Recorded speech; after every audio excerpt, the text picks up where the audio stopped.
I'm going to make these guys introduce themselves a little bit, but Greg gave everybody in my family, both my kids and me, more than once, rides at a very critical moment in the scheme of things for me. He kept it going, and he didn't know that until just the other day. Kevin Fertie, he's been around. He served you guys spaghetti dinner on Thursday night. Dow, you guys know he's a sculptor extraordinaire, internationally known, just not in this crowd. So now you know. Brian Kenny. So I have a few things that I want to talk about before we begin.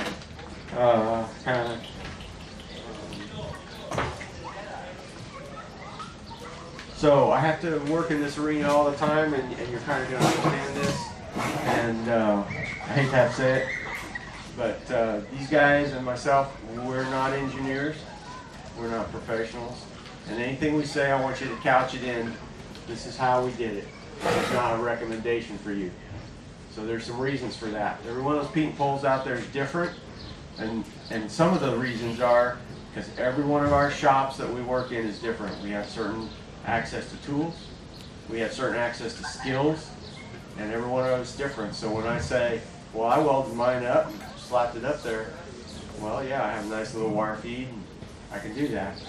You might not. So don't say, well, you told me to. That's something that I'm presuming upon you to agree to right out of the chute.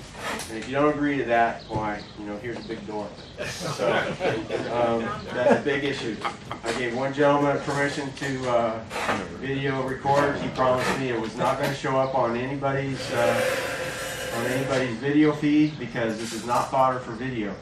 One of the reasons these guys conceded to this, to my request, was so you could have it here at Brodhead.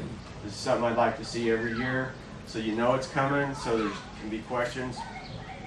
I don't know who you are, but there's got to be a couple guys in here that have never put two pieces of wood together, and we're here to help that guy. We're here to help the guy that's trying to figure out how do you find a DAR, and how do you get on the FAA website. So the whole broad thing, that's what we're all here for. Introduce yourselves, guys. There's this one, and who's got the other one? I know you hit it.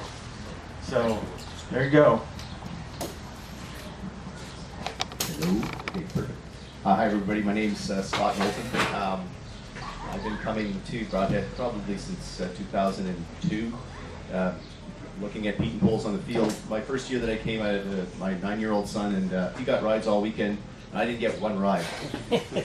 So one of my agendas when I finished the airplane after 17 years, and while I was building it, was to build a light airplane that I felt comfortable taking somebody up to the weight of 220 pounds in, so that if I met a builder here, I could give them a ride. And so I guess maybe that's also why I'm sitting up here, because meeting builders here, I'd like to be able to maybe impart the decisions that I made on my airplane, which I think everybody else will do as well. So that's me. Thank you, Scott. My introduction is not going to be nearly as long as yours. My name is Greg Cardinal. I'm from Minneapolis.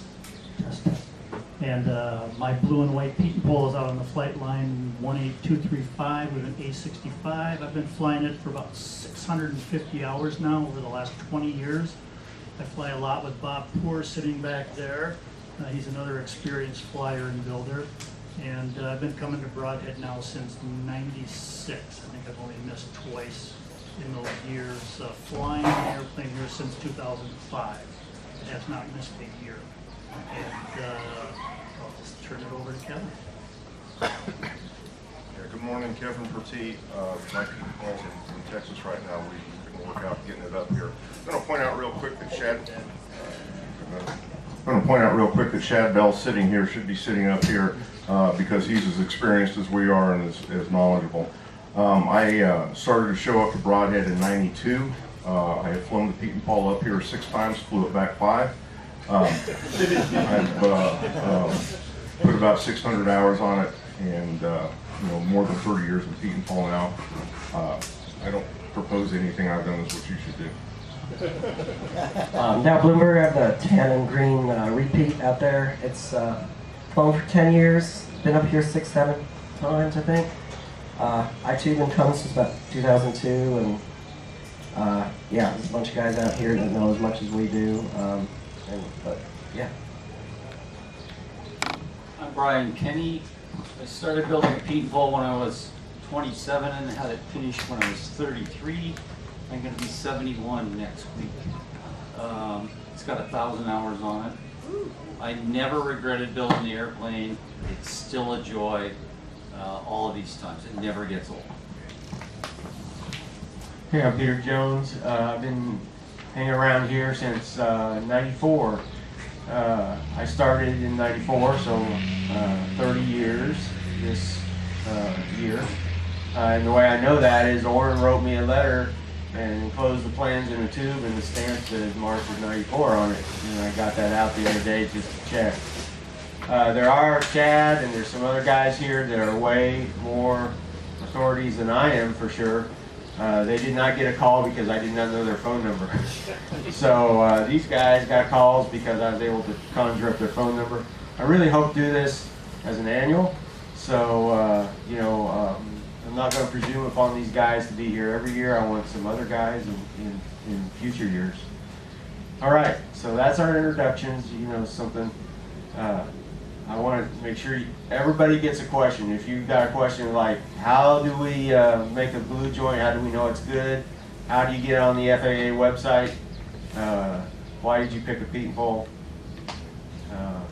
And then I'll repeat the question so everybody can hear it. So. It may help if we know what type of engines all your Okay. Continental.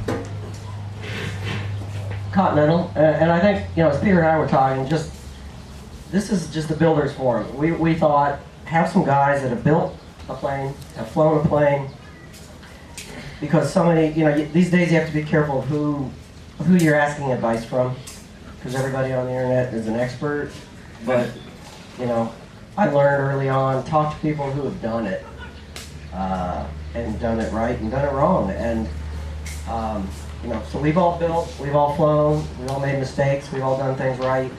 So, you know, kind of construction questions, just that's kind of why we're here. So Continental here.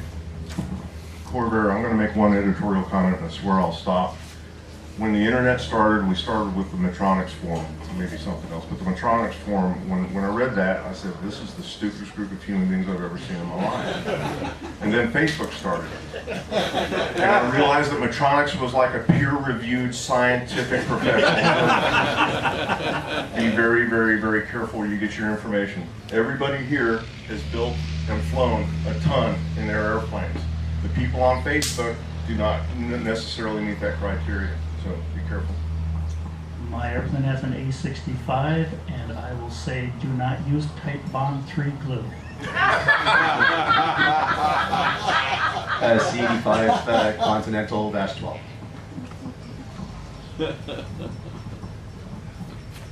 Yeah, I have a question. What factors should a guy consider when deciding whether to build a steel, a split gear landing gear, or a wood Jenny type gear?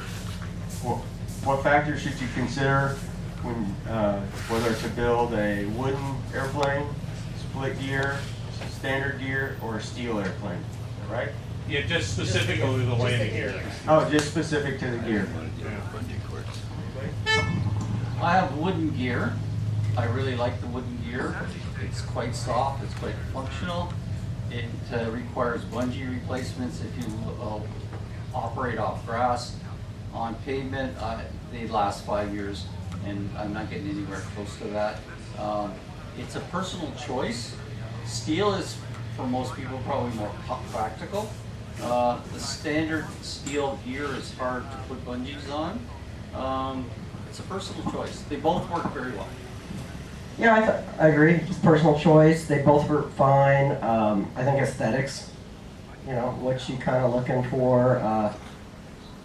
Yeah, they both work great. I've seen issues with both, but you know, if you're comfortable with wood, you're comfortable with crazy angles and making things fit. If you're come in welding or can tack it together and have someone weld it. But yeah, they both work. I've never made any mistakes on welding on gear. I need you to know that right now. My welding's gotten better. So yeah, it's a personal choice and an aesthetic choice. I will make one comment to you. I saw Don Emtrich's gorgeous airplane. It had the tall tires with the split axle gear. I said, I'm going to do that, and I did it, and I pursued it. And it is a squirrely little son of a gun. So, if you don't mind being challenged, you can follow Don and my advice. We talked yesterday. He said, if you put fat tires on that thing, it's going to land like shads. Because shads and Randy Bushes, they're easy to land. Okay, they're pussy cats. Don't do like I did on many things. I would agree, it's aesthetics. Personal choice, they both work just fine.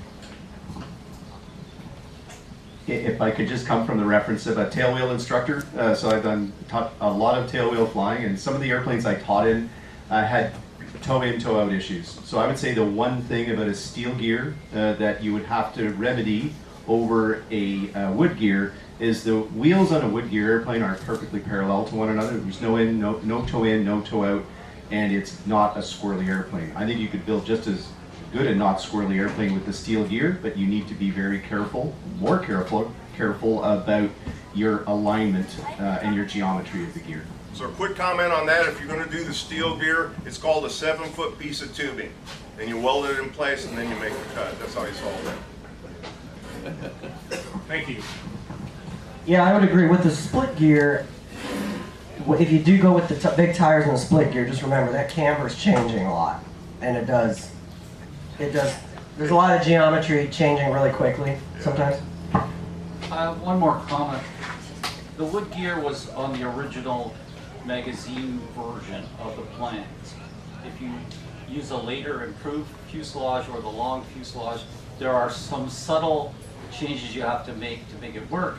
It wasn't hard, but you just can't put the one gear on the other without some changes. And any gear you put on has an effect on your weight and balance, and your angle of attack when you landed, and your stall position when it's setting in. So, next question? Thank you. Next question? Yeah? This might be a little too technical. Is there a weight advantage of one gear versus the other? Like, is the steel gear maybe a little lighter? I have a wooden gear on mine with a straight axle full through. It's almost 60 pounds. Almost 60 pounds. So I think the steel gear is quite a bit lighter.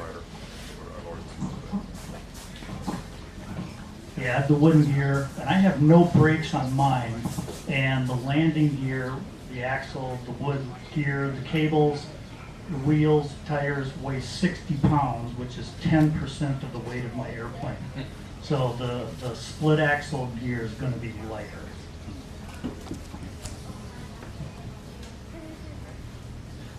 Next. Okay, it's a wrap. So when you're making your metal pieces and where you cut your edges, and it's kind of frayed a little bit, they always say to file it and sand it and everything. So when you're cutting for your ribs on the wood, do they need to be perfectly smooth too? You want to, anytime you're gluing something, he says I gotta use it. So he wants to know if when you cut your ribs, if they need to be perfectly smooth. Well, like you would your metal pieces. Like you would a metal piece. So the first thought that comes to mind is you've got cloth over both sides of the rib, right? So you don't want any abrasion situations there. So you wouldn't want anything that rough, right? But if you're going to be gluing a piece of wood, if you run it over a mill and you get that shiny affair, you have to run sandpaper over it to get surface area for the glue. Did that answer? Pretty much so. I mean, I guess what I'm asking, like when you're on a table saw and you're ripping your pieces. Yeah. You'll see little cuts in it from the saw, like say you got a tooth that's slightly off or something like that. That really doesn't affect the structure. I'm going to give you my technique, and I don't care if you use it or not. Okay, I got it. Sure. I'll hand it right back to you. Okay, sure. All right. So I did field testing of mine to complete destruction, and I did not have one failed glue joint, okay? And all I did was make sure that they were smooth and clean. And I, give them a wipe with a piece of sandpaper and make sure they're smoothed out. Leaving chops in them, I wouldn't do that, leaving saw marks. You can get rid of saw marks very conveniently. You have to find a hollow ground planer blade. Yeah, that's what we use anyway. And if you set it up, you'll cut it out, it's just like it's been cleaned. So I think that's what I did. I had a really low horsepower saw, and it took me forever to cut it because the blade doesn't cut. It was one with a saw to set, but they were ready to go, and I just glued right to the cut surface. Okay. Yeah? Yeah, I'm a woodworker, so I know that joints should not be sanded. If you need to sand it, take out some marks, go ahead, but make sure you've got enough material to make your joint proper. If it's got sawdust in the surface, take a razor blade and scrape it.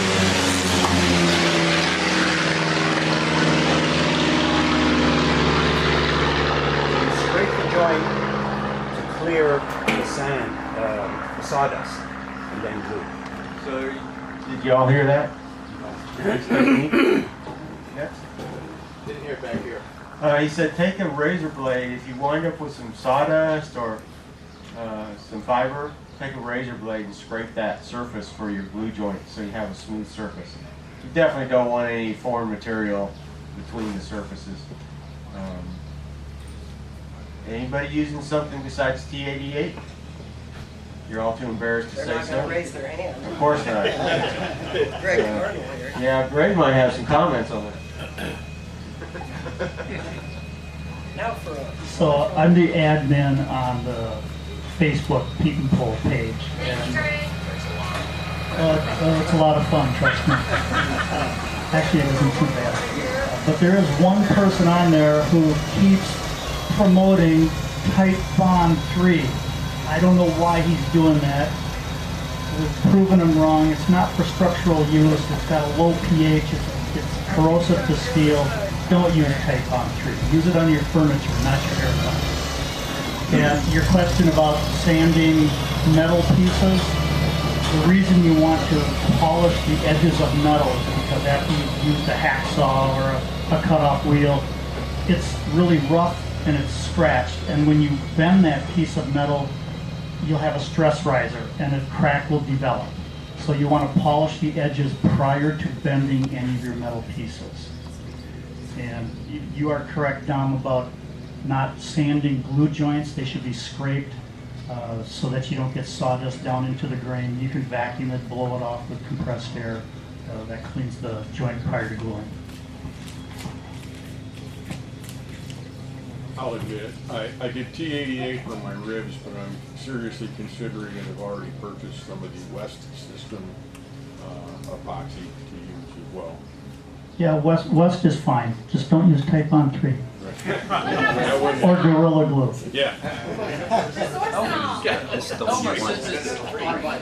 Sourcel's work is really good. The problem with it is to get a full strength, you have to pressure, squeeze every joint with pressure. It's not very practical. So vacuum bagging. Where's Markle? I'm not going to answer that. T88 had, I live in, I work near Denver.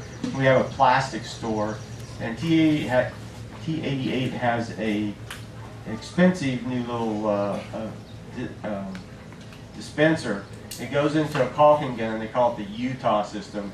And it's really interesting. It has two plungers in it. So you just mount it in your caulking gun thing, and it pushes both plungers up at a given rate. And you put a mixing tube on it, fill the mixing tube, and now you've got the given rate. You don't have to stir it. You don't have to worry about that stuff. And so I stacked up some ribs. I stacked up some stuff I wanted to glue. Then I went through and did that. And as long as you keep the T88 going down the mixing tube, it doesn't harden, right? It's only what's at the end of the mixing tube that's going to start hardening if you were spending a lot of time. It's about 3 times the price of two bottles of T88, but the convenience is just, you probably waste a third as much. So that's a possibility. It's not available everywhere. I think good old Amazon might have it, but the plastic stores, the one I use is actually a boat repair places. They sell fiberglasses and stuff like that for boat repairs. So if you're looking for that, maybe that's where you would find it. Yeah. My partner and I started our planes longer ago than I have to think about. And we started with Aerolite. Does anybody have any comments on Aerolite, which was the thing all the British used on all their airplanes? I used Aerolite in my ribs. I made up test pieces. That was 1996, so almost 30 years ago. They're still good. The gussets on my ribs are holding tight, but if I were to do it again, I wouldn't use Aerolite T88. I had an airplane. My buddy Steve Mackish back in Boca Raton, he built the KR2 using the Aerolite, and he was had the latest, greatest, and this is like 30 some odd years ago. And he was flying his KR2 about 5 years ago, and he heard a little crack on landing. And he dug in and inspected, and he found that the web that was holding the spar together is starting to separate. So he's thinking, okay, I got to make a new set of wings. So he starts to make a new set of wings, and he's found that every joint in the airplane was, after so many years, just decided I'm done. And the whole airplane was just disassembling. So I have his engine now. What did you make with it? And what glue did he use? Aerolite. The entire airplane? The company's out of business now, right? Well, Be careful. had to use in fuselage. But every one was separate. You could just peel them apart. Right? And be careful if you don't use T88. Yeah, back here? Yeah. Yeah? Yeah, back to the landing gear subject. Wondering about this discussion of the landing gear position, the axle position in relation to the center of gravity, using brakes or not using brakes.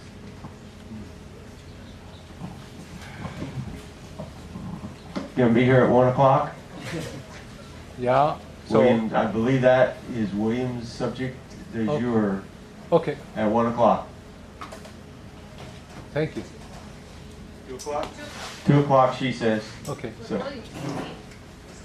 there you go. Next. I had one over here somewhere. Yeah. The planes have a trim mechanism to adjust trim as you're flying.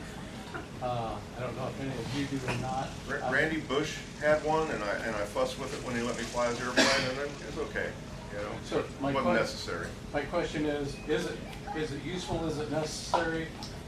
If so, how do you build it? I'm going to argue that I may be the longest long distance guy here over the years, and I haven't personally found it necessary. I do have some help.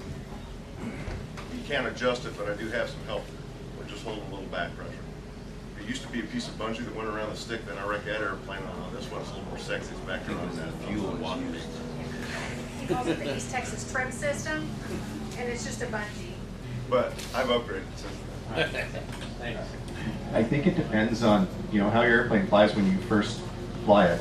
In my case, I had a reasonable amount of back pressure required to the point that if we went for a 30-minute flight, my fingertips would start to become a little bit numb, and I always wondered what would happen if I lost consciousness temporarily, and I think I would go into a vertical nosedive because of it.